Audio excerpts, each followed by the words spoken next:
सैयद मोहम्मद अली साहब हमारे साथ मौजूद, दिफाई तज़किया निगार है। सैयद साहब, ये आज जॉनल डू ने जो दो चीज़ों पे जो बात की है, एक साइफर के ऊपर और एक जो बात की इलेक्शंस के ऊपर के जी जो बेज़ाब्तियाँ पाई गई उनकी तहकीकात होनी चाहिए, इसकी इतनी इंपॉर्टेंस क्यों है? खासतौर पर इलेक्शन पे अमेरिकन अंडर स्टेट सेक्रेटरी की बात की क्या इंपॉर्टेंस है जो हम इतना हाईलाइट कर रहे हैं उसको?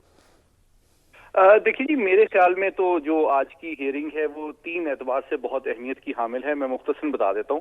पहली बात तो सबसे इम्पोर्टेंट सियासत से हट के ये है कि उन्होंने बाज़ाब्ता तौर पे कहा है कि पाकिस्तान अमेरिका का एक बहुत अहम नॉन नेटो एलाई है जिसकी रिलेशनशिप को अमेरिका बहुत अहमियत देता है। जी जी। दूसरी बात ये कि वहाँ पे जो जमहूरियत का तसलसल है, यकीनन उनका इसमें एक इंटरेस्ट है क्योंकि वो आलमी सतह पे जमहूरियत का एक अलमबरदार है। लेकिन जहाँ तक हमारे दाखिली मामलात हैं, यकीनन उसकी जो स्पेसिफिक डिटेल्स हैं उससे वो वाकिफ नहीं है क्योंकि वो हमारी कॉन्स्टिट्यूशनल और जो हमारी डोमेस्टिक प्रोसीजर्स हैं वो एक और ये जो इलेक्शन पे और जो साइफर पे बात की उसकी लेकिन कितनी सिग्निफिकेंस होगी पाकिस्तान में, क्या वेटेज है लेकिन उसका? जो सबसे इंपॉर्टेंट बात है वो ये है कि उन्होंने बाज़ाब्ता तौर पे जो दो सबसे इंपॉर्टेंट बातें की हैं कामरान, वो ये की हैं कि उन्होंने बताया है कि साइफर का जो पूरा मामला है उसकी कोई हकीकत नहीं थी। लेकिन सबसे तशवीशनाक बात ये है कि उन्होंने बताया कि इस फेक नैरेटिव और इस इल्जामी बयानिए के नतीजे में खुद एक अमरीकी आला अफसर की जान को पिछले 2 साल से खतरा रहा है। तो ये बात मैं समझता हूं इंतहाई तशवीशनाक है कि यानी कि अब इस फेक बयानिए के नतीजे में जो